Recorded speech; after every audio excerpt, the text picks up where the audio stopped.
Good morning दोस्तों, मैं कंचन YouTube के ऋषभ क्लासेस में आपका स्वागत है।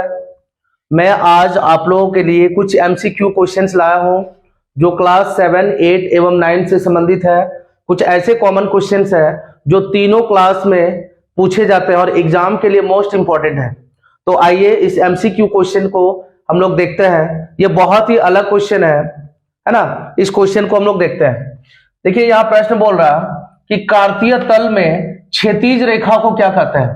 क्या बोल रहा दोस्तों कि कार्तीय तल में क्षैतिज रेखा को क्या कहते हैं। जिस तरह से मान लीजिए हम लोग अगर ग्राफ खींचते हैं है ना, तो इसको हमें क्या, इसे हम लोग क्या बोलते हैं, एक्स अक्ष, यानी कि इसे बोलेंगे एक्स डैश, इसे बोलेंगे एक्स, इसे वाई और इसे वाई डैश। यानी आपको पता होना चाहिए दोस्तों कि जिसमें डैश होता है वो ऋणात्मक होता है, यानी कि -1, -2, -3, -4 है ना। जिधर क्या होता है दोस्तों, जिधर डैश होता है उधर क्या होता है, उधर होता है माइनस, यानी ऋणात्मक होता है, नेगेटिव होता है। तो इसे हम लोग बोलेंगे एक्स अक्ष और इसे बोलेंगे वाई अक्ष। अब देखिए क्वेश्चन यह था कि कार्तीय तल में क्षैतिज रेखा को क्या कहते हैं। तो याद रखिएगा ये होता है क्षैतिज रेखा और ये होता है दोस्तों ऊर्ध्वाधर रेखा। जो सीधी खड़ी होती है उसे हम लोग ऊर्ध्वाधर रेखा बोलेंगे और जो इस तरह से हम लोग का कॉलम बना हुआ है उसे हम लोग बोलेंगे क्या दोस्तों, ये क्षैतिज रेखा है। तो हम लोग को क्वेश्चन में क्या पूछा था कि कार्तीय तल में क्षैतिज रेखा को क्या कहते हैं। तो कार्तीय तल में जो क्षैतिज रेखा ये जो हम लोग का दिया हुआ है इसे हम लोग क्या बोलेंगे, एक्स अक्ष। क्या बोलेंगे दोस्तों, एक्स अक्ष। ठीक है, यहाँ पे देखिए आंसर नंबर 1 यानी सॉल्यूशन 1 हम लोग बोल सकते हैं। जो कार्तीय तल में क्षैतिज रेखा को क्या बोलेंगे, तो ये होता है क्षैतिज रेखा और जो क्षैतिज रेखा वो उसका नाम क्या पड़ेगा, तो एक्स अक्ष। क्या नाम पड़ेगा दोस्तों, एक्स अक्ष। ये होगा हमारा आंसर। अब देखिए सॉल्यूशन 2 यानी कि हल 2। कार्तीय तल में ऊर्ध्वाधर रेखा को क्या कहते हैं। ऊर्ध्वाधर का मतलब होता है सीधी रेखा, है ना। क्या होता है दोस्तों, सीधी रेखा। ये देखिए ये सीधी रेखा है, इसे हम लोग ऊर्ध्वाधर रेखा बोलेंगे। तो ऊर्ध्वाधर जो रेखा है उसका नाम क्या है दोस्तों, वाई अक्ष। क्या बोलेंगे, वाई अक्ष। तो ये हमारा होगा आंसर नंबर 2। अब हम लोग आते हैं कि किसी बिंदु के निर्देशांक में प्रथम मान को क्या कहते हैं। 2 बिंदु दिया हुआ है ना। क्या बिंदु दिया हुआ दोस्तों, 2 बिंदु दिया हुआ। सबसे पहले हम लोग क्या करते हैं कि इस ग्राफ को मिटा लेते हैं। अब हम लोग आगे देखते हैं सॉल्यूशन नंबर 3 कितना दोस्तों, सॉल्यूशन 3 देखते हैं यानी कि हल 3। यहां पे देखिए दिया हुआ किसी बिंदु के निर्देशांक में प्रथम मान को क्या कहते हैं। मान लीजिए यहां पे 2 है, ठीक है, और यहां पे मान लीजिए 6। हम लोग मान लीजिए सपोज कीजिए 2 बिंदु ले लिए, ठीक, यानी पहला बिंदु 2, दूसरा बिंदु क्या लिए दोस्तों 6। तो यहां पे बोला कि किसी बिंदु के निर्देशांक में प्रथम मान को क्या बोलेंगे। ये हो गया प्रथम और ये हो गया द्वितीय। इसको क्या बोलेंगे दोस्तों, इसको प्रथम बोलेंगे, है ना, और इसको क्या बोलेंगे दोस्तों, इसको बोलेंगे हम लोग द्वितीय। तो प्रथम मान जो है, तो प्रथम मान को हम लोग क्या बोलेंगे, यानी कि याद रखिएगा जो प्रथम मान है ना, ये प्रथम वाला जो है ये एक्स अक्ष, यानी ये एक्स अक्ष का बिंदु होता है और ये जो द्वितीय मान है ये वाई अक्ष का द्वितीय मान है ना। कैसे, तो देखिए यहाँ पे जो 2,6 था, ठीक है, तो हम लोग का 2 ही बिंदु होता है। कितना बिंदु दोस्तों, 2। एक होता है एक्स अक्ष यानी एक्स का और दूसरा किसका, वाई का। एक्स अक्ष वाई अक्ष, पहला जो होगा वो होगा एक्स, दूसरा जो होगा वो होगा वाई। ठीक है, पहला होगा एक्स और दूसरा क्या हो जाएगा, वाई। तो क्वेश्चन वही पूछ रहा था कि किसी बिंदु के निर्देशांक में प्रथम मान को क्या बोलेंगे। तो प्रथम मान कौन सा, पहला वाला, है ना, पहला वाला को प्रथम बोलेंगे और वही क्या होगा, एक्स होगा। क्या होगा दोस्तों, एक्स। तो हम लोग बोल सकते हैं कि एक्स अक्ष। क्या बोलेंगे दोस्तों, एक्स अक्ष। अगर द्वितीय का बात बोलेगा, है ना, क्या बोलेगा द्वितीय का बात, जैसे सॉल्यूशन नंबर देखिए 4 में, सॉल्यूशन 4 यानी हल नंबर 4 में क्या बोल रहा कि किसी बिंदु के निर्देशांक में द्वितीय मान को क्या कहते हैं, है ना। देखिए तो इसमें द्वितीय मान जो है, द्वितीय मान हम लोग किसे बोलेंगे, 6 को। प्रथम मान जो था वो 2 था, द्वितीय मान जो था वो 6 है ना, 6 है। तो द्वितीय मान को क्या बोलेंगे, वाई। प्रथम को बोलेंगे एक्स, तो द्वितीय को क्या बोलेंगे, वाई। यानी कि द्वितीय मान को हम लोग क्या बोलेंगे दोस्तों, तो द्वितीय मान को हम लोग बोलेंगे वाई अक्ष। एक्स अक्ष हो जाएगा प्रथम मान और द्वितीय यानी सेकेंड वाला जो बिंदु है उसे हम लोग क्या बोलेंगे, वाई अक्ष। क्लियर है दोस्तों, समझ में आ रही होगी। तो प्लीज लाइक एंड कमेंट साथ में करते रहिएगा। अगला क्वेश्चन में हम लोग आते हैं क्वेश्चन नंबर 5। तो देखिए सॉल्यूशन नंबर 5, सॉल्यूशन 5 में क्या बोल रहा कि किसी बिंदु के x निर्देशांक को क्या कहते हैं, है ना।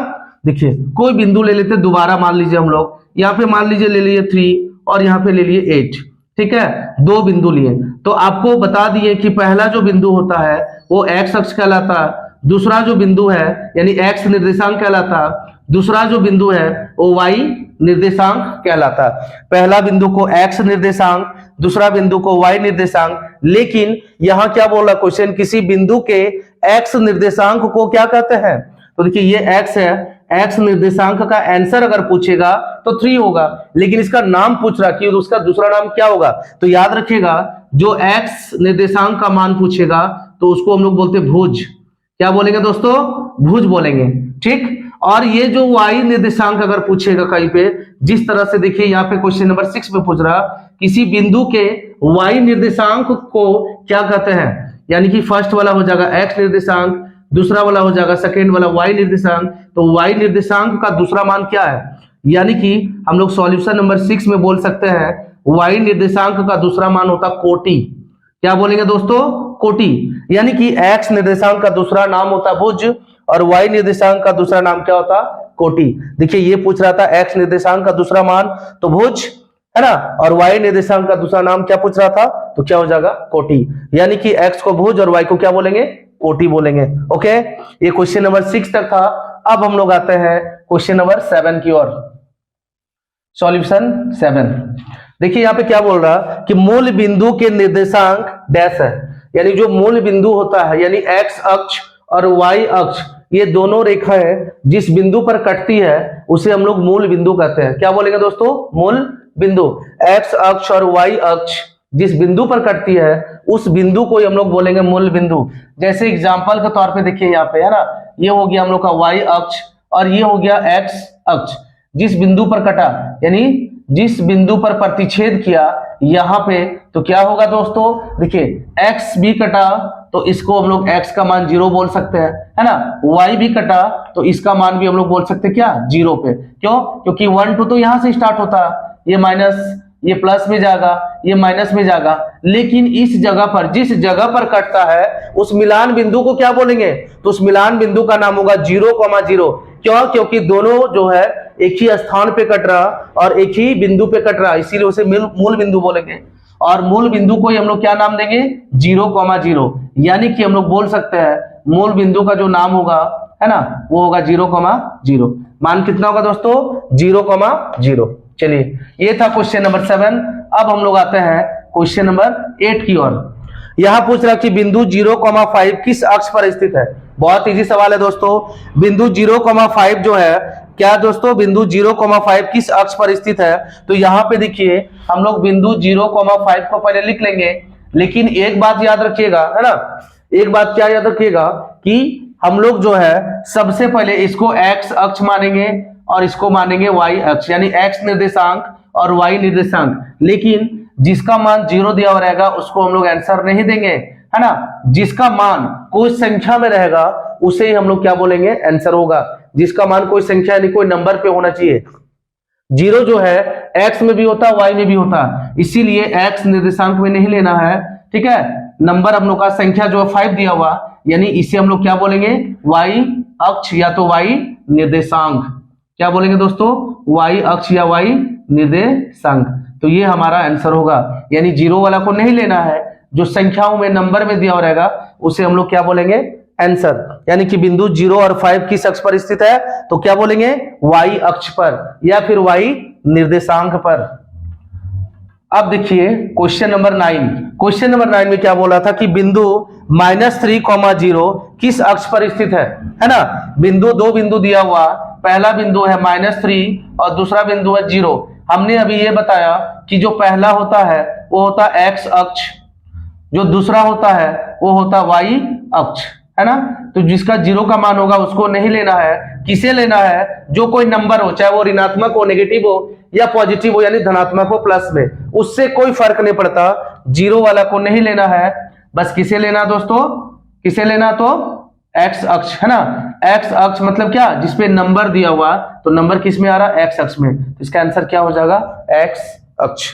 ठीक है, चलिए लास्ट क्वेश्चन नंबर 10 बचा है। प्लीज आप लोग लाइक एंड कमेंट करते रहे और मेरे साथ वीडियो में लास्ट तक बने रहे। 10 नंबर, अब देखिए 10 नंबर में क्या बोल रहा कि दो बिंदु दिया हुआ, बिंदु -2,4 का भुज तथा कोटि बताएं। यानी कि -2 को क्या बोलेंगे, भुज बोलेंगे या कोटि बोलेंगे। उसी तरह से ठीक 4 को भुज बोलेंगे या कोटि बोलेंगे, ये आपको नाम बताना है, क्योंकि ये सारा क्वेश्चन बहुत ही इंपॉर्टेंट है एग्जाम में, ये 100% पूछेगा, ये हमारा गारंटी है। तो प्लीज इसे जरूर करके जाएं, है ना। अब देखिए क्वेश्चन था यहाँ पे -2,4, अब इसमें पूछ रहा कि किसे हम लोग भुज बोलेंगे और किसे कोटि बोलेंगे। तो आप लोग देखिए एक्स अक्ष है ना, एक्स अक्ष में ये स्थित है और वाई अक्ष में ये स्थित है। तो मैंने आपको बताया, देखिए यहाँ पे क्या बताया था दोस्तों कि जो एक्स अक्ष में होगा उसे बोलेंगे भुज और जो वाई अक्ष में होगा उसे बोलेंगे कोटि।